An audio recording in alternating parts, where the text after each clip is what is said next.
지금 전 세계가 얼어붙어서 난리인데 한국만 혼자 멀쩡해서 중국, 일본이 완전 열받아서 발광하고 있다는 거 알고 계셨나요? 아니 진짜로요. 이번 2026년 1월 한파가 얼마나 심각한지 아세요? 미국 뉴욕이 영하 29도까지 떨어졌거든요. 영하 29도요. 뉴욕이요.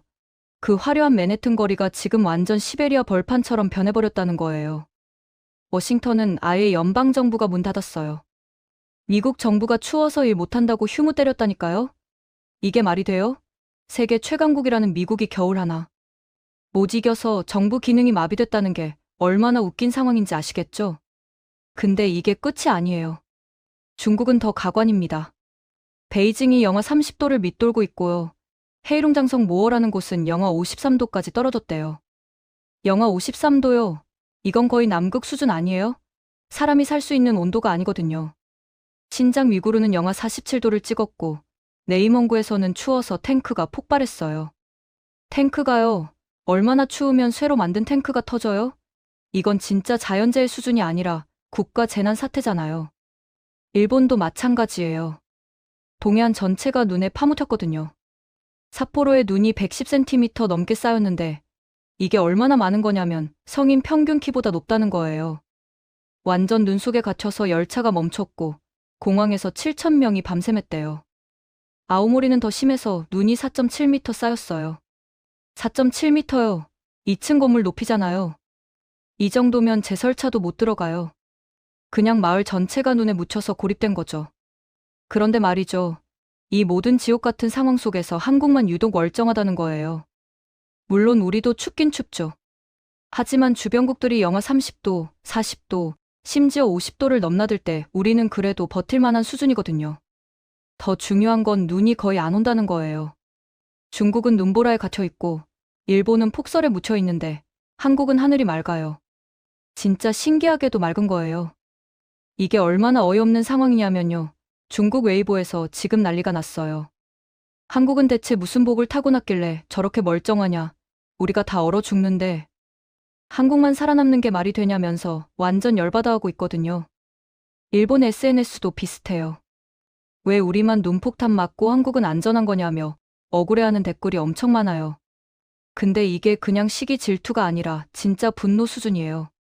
자기네는 재난 상황인데 바로 옆 나라는 멀쩡하니까 속이 뒤집히는 거죠.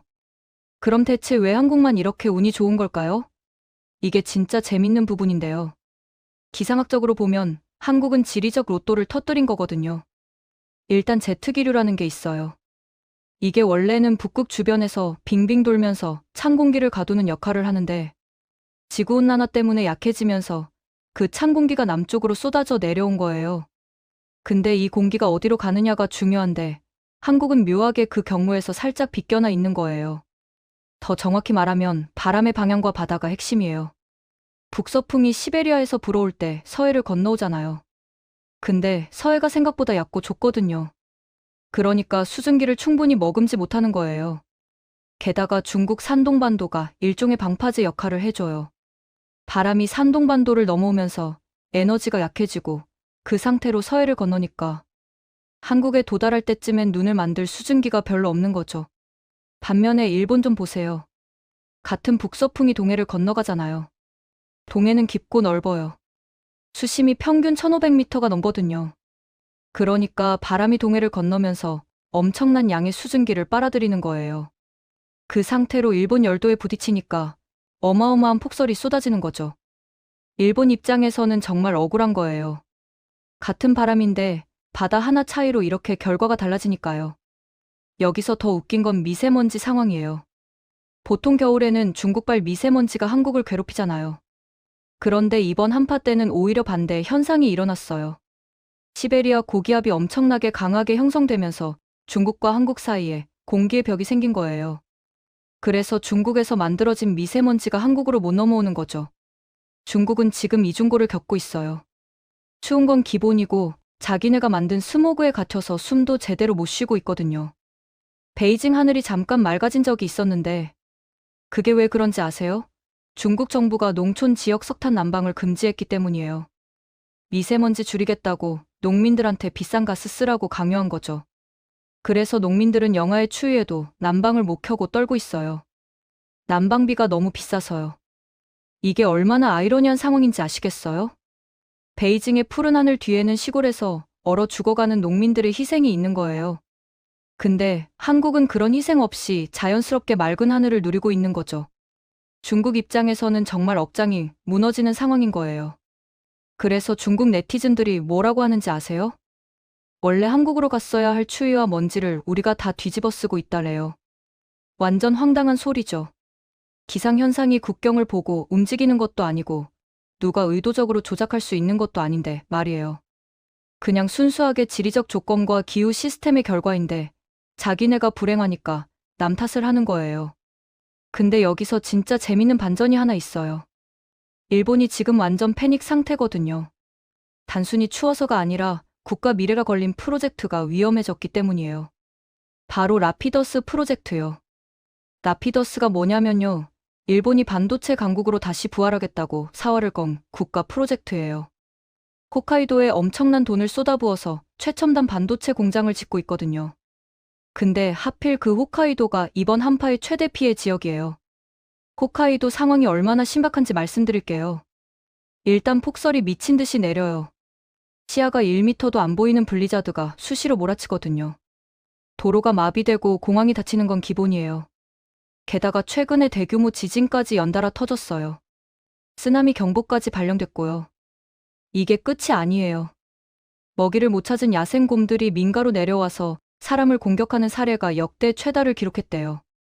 이런 상황에서 정밀 반도체 공장을 운영한다고 생각해보세요. 반도체 공장은 물류가 생명이거든요. 작은 부품 하나만 제때 안 오면 생산 라인 전체가 멈춰요. 그런데 폭설로 도로가 수시로 끊기고 공항이 폐쇄되고 지진으로 설비가 흔들리는 환경이에요. 이게 제대로 될 리가 없죠. 글로벌 반도체 기업들은 납기일을 엄청 중요하게 생각해요. 하루만 늦어도 큰 문제가 되거든요. 그런데 홋카이도는 날씨 때문에 언제 물류가 끊길지 모르는 곳이에요. 이런 불확실성을 기업들이 받아들일까요? 당연히 안 받아들이죠. 그래서 라피더스 프로젝트가 지금 완전 위기에 빠진 거예요. 더 웃긴 건 일본 기업들 스스로도 자국을 믿지 않는다는 거예요. 도쿄응용화학이랑 JSR 같은 일본의 핵심 반도체 소재 기업들이 어디에 투자하는지 아세요? 한국 평택이에요. 수천억 원을 쏟아부어서 평택에 공장을 짓고 있거든요. 왜 그럴까요? 답은 간단해요. 한국이 훨씬 안정적이니까요. 날씨도 예측 가능하고 물류도 안정적이고 지진도 없고 곰도 안 나타나요. 게다가 삼성이랑 SK하이닉스 같은 대형 고객사들이 바로 옆에 있으니까 납품도 편하죠. 공급망 리스크를 최소화하려면 한국에 공장을 짓는 게 당연한 선택인 거예요.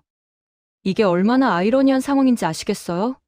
일본 정부는 홋카이도에서 반도체 부흥을 외치고 있는데 정작 일본 기업들은 한국으로 달려가고 있는 거예요.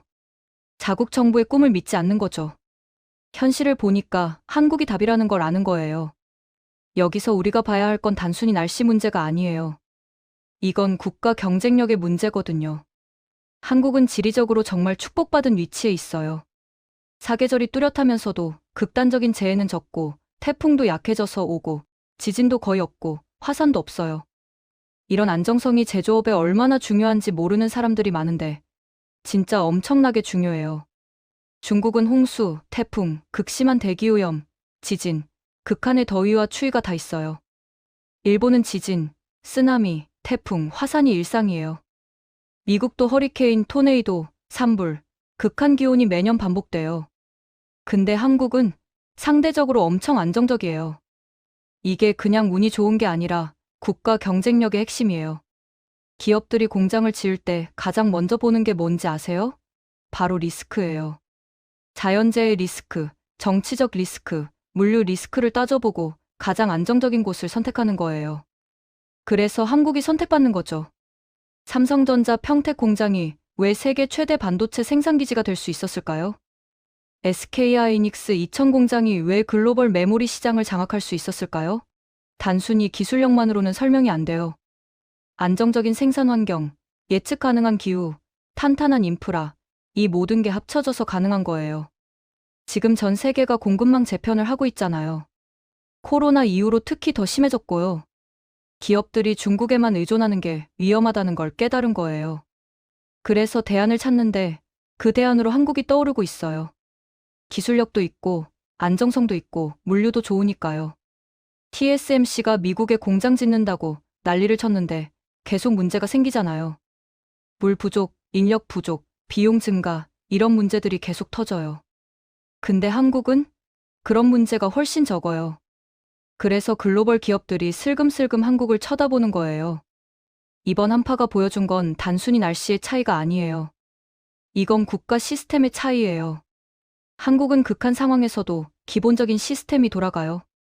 전력망이 안정적이고 물류가 움직이고 사회가 기능해요. 근데 중국이나 일본은 조금만 극한 상황이 와도 시스템 전체가 흔들려요. 중국은 영하 30도만 되어도 송전선에 얼음이 껴서 수만 명이 제설 작업을 해야 해요. 고속도로가 수백 개 구간 폐쇄되고 학교가 문을 닫아요. 일본은 폭설만 와도 공항이 마비되고 열차가 멈춰요. 근데 한국은 이런 극한 상황이 상대적으로 덜하니까 시스템이 안정적으로 돌아가는 거예요. 여기서 또 재밌는 게 뭐냐면요. 기후변화가 계속되면서 이런 극한 기상 현상이 점점 더 자주 일어날 거란 거예요. 과학자들이 다 경고하고 있잖아요. 북극이 녹으면서 제트기류가 약해지고 그러면 한파나 폭염 같은 극한 날씨가 더 자주, 더 강하게 올 거라고요. 그럼 앞으로 어떻게 될까요? 기후가 불안정해질수록 안정적인 국가의 가치가 올라가요. 중국처럼 극한 추위에 시스템이 마비되는 나라, 일본처럼 폭설에 물류가 끊기는 나라는 점점 더 불리해지는 거예요. 반면에 한국처럼 상대적으로 안정적인 나라는 점점 더 유리해지죠. 이게 그냥 제 추측이 아니에요. 이미 데이터로 나타나고 있거든요. 글로벌 기업들의 투자 패턴을 보면 한국에 대한 투자가 계속 늘어나고 있어요. 특히 첨단 제조업 분야에서요. 반도체, 배터리, 디스플레이, 이런 고부가 가치 산업에서 한국이 허브가 되고 있는 거예요. 물론 우리도 완벽하지는 않아요. 이번에는 운이 좋아서 한파를 피했지만 다음번에는 우리가 당할 수도 있어요. 바다 온도가 조금만 바뀌어도 바람 방향이 조금만 틀어져도 우리도 저 눈폭탄의 타깃이 될 수 있거든요. 기상 전문가들도 계속 경고하고 있고요. 그래서 우리가 지금 해야 할 건 뭐냐면요. 이 상대적 안정성을 최대한 활용하는 거예요. 지금 우리가 가진 지리적 이점, 기후적 안정성, 이런 걸 국가 경쟁력으로 만들어야 해요. 글로벌 기업들한테 한국은 안전합니다. 한국은 안정적입니다. 한국에 투자하세요라고 적극적으로 어필해야 하는 거죠. 실제로 정부도 이런 전략을 쓰고 있어요. 외국 기업 유치할 때 한국의 안정성을 강조하거든요. 자연재해가 적다, 물류가 안정적이다, 전력망이 탄탄하다, 이런 걸 내세워요. 그리고 효과가 있어요. 기업들이 실제로 한국을 선택하니까요. 근데 여기서 우리가 놓치면 안 되는 게 하나 더 있어요.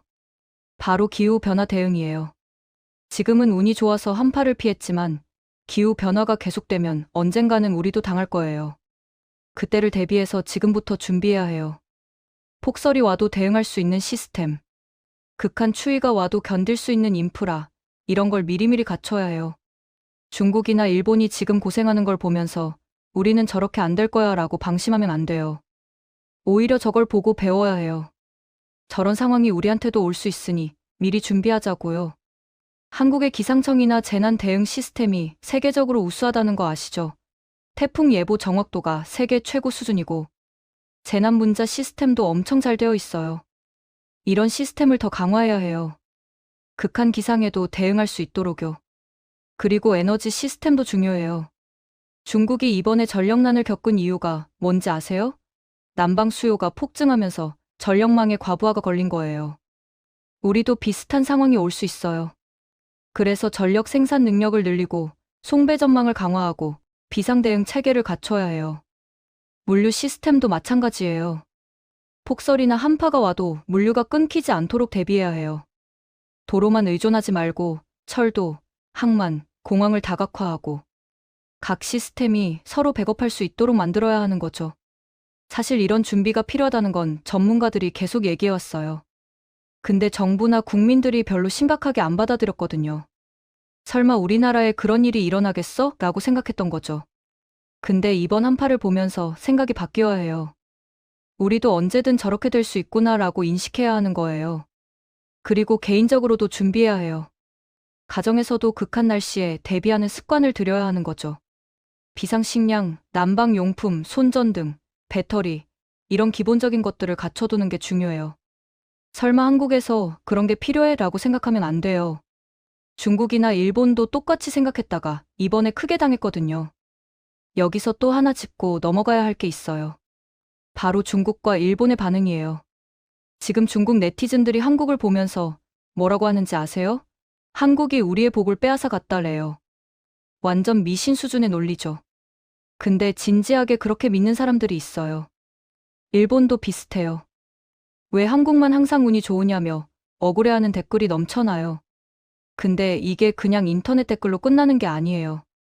이런 감정이 쌓이면 반한 감정으로 이어질 수 있거든요. 실제로 중국에서는 한국 제품 불매 운동이 수시로 일어나고 일본도 정치적으로 한국을 압박하려고 하잖아요. 이런 걸 보면서 우리가 어떻게 대응해야 할까요? 일단 겸손해야 해요. 우리가 대단해서 한파를 피한 게 아니라 운이 좋았을 뿐이라는 걸 인정해야 해요. 그리고 이웃 나라들이 어려울 때 도와줄 수 있으면 돕는 게 좋아요. 인도주의적으로도 맞고 장기적으로도 우리한테 이익이 되거든요. 예를 들어 중국이나 일본이 재난 구호 물자가 필요하다고 하면 적극적으로 지원하는 거예요.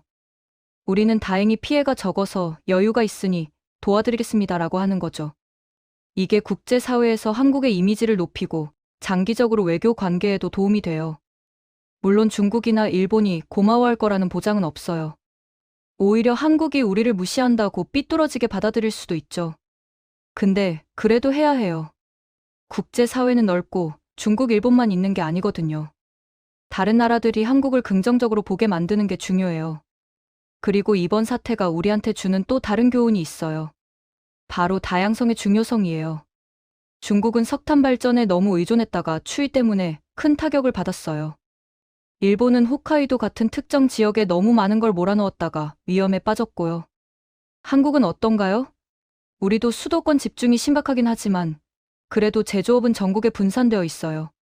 평택, 이천, 구미, 광주, 울산, 여러 지역의 핵심 산업이 퍼져 있죠.